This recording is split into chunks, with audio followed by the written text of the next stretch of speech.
Toleransi sebagai alat pemersatu bangsa. Apakah betul? Yuk, lihat videonya. Sebelum mulai, perkenalan dulu kali ya.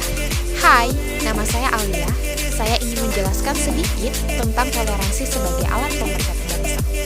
Yuk lihat yuk, bentar aja kok. Oke, pengertian toleransi. Toleransi secara bahasa berasal dari bahasa Latin tolerare, yang berarti dengan sabar membiarkan sesuatu. Adapun pengertian toleransi secara luas adalah suatu perilaku yang tidak menyimpang dari aturan, di mana seseorang menghormati atau menghargai setiap tindakan yang dilakukan orang lain. Bab selanjutnya adalah pentingnya perilaku toleransi.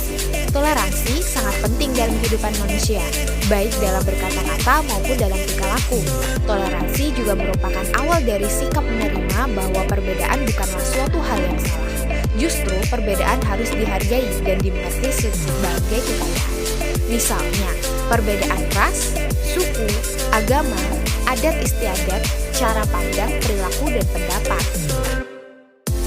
Seperti yang dijelaskan di surah Yunus ayat 40-41, yang dimana berbunyi, dan di antara mereka ada orang-orang yang beriman kepadanya, dan di antaranya ada pula orang-orang yang tidak beriman kepadanya. Sedangkan Tuhanmu lebih mengetahui tentang orang-orang yang berbuat kerusakan. Ayat 41 dijelaskan di mana, dan jika mereka tetap mendustakanmu Muhammad, maka katakanlah, bagiku pekerjaanku dan bagimu pekerjaanmu. Kamu tidak bertanggung jawab terhadap apa yang aku kerjakan, dan aku pun tidak bertanggung jawab terhadap apa yang kamu kerjakan. Yang dimaksud isi kandungan Al-Quran tersebut adalah 1. Umat manusia yang hidup setelah diutusnya Nabi Muhammad SAW terbagi menjadi 2 golongan.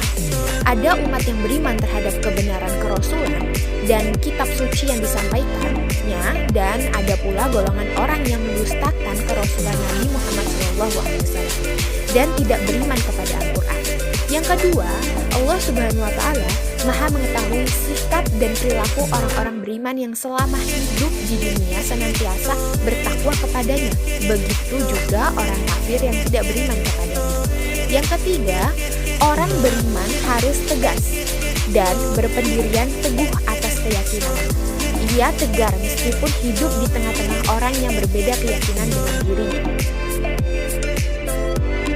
Di hadis pun dijelaskan, seperti di hadis Nabi dari Ibnu Umar radhiyallahu anhu, Rasulullah SAW bersabda yang artinya, sebaik-baik sahabat di sisi Allah adalah yang paling baik di antara mereka terhadap sesama saudaranya, dan sebaik-baiknya tetangga di sisi Allah adalah yang paling baik di antara mereka terhadap tetangganya.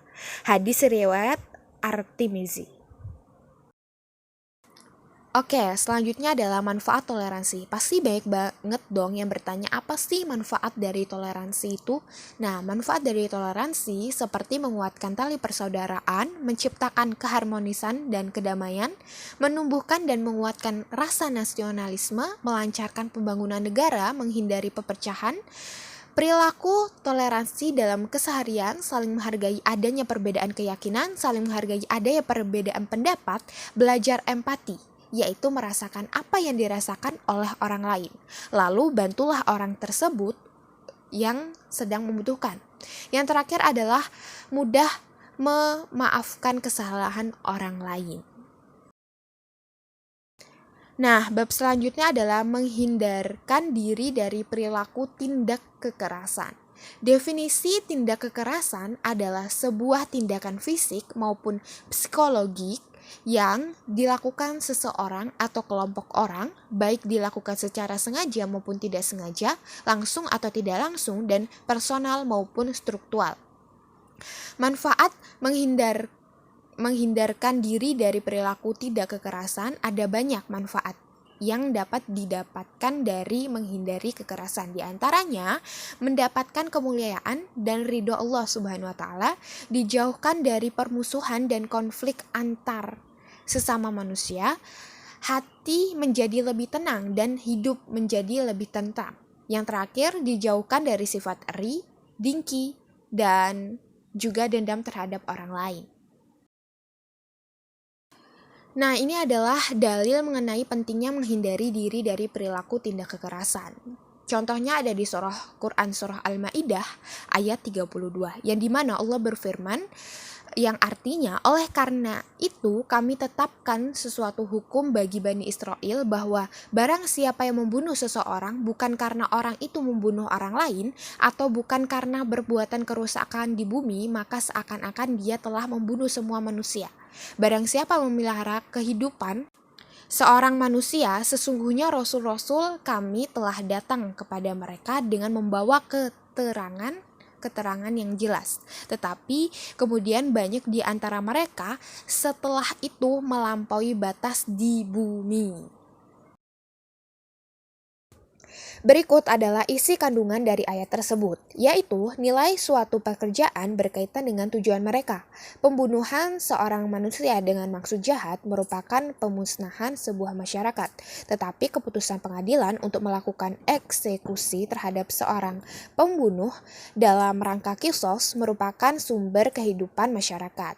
Yang kedua, mereka yang memiliki pekerjaan yang berhubungan dengan penyelamatan jiwa manusia seperti para dokter, perawat, polisi harus mengerti nilai pekerjaan mereka.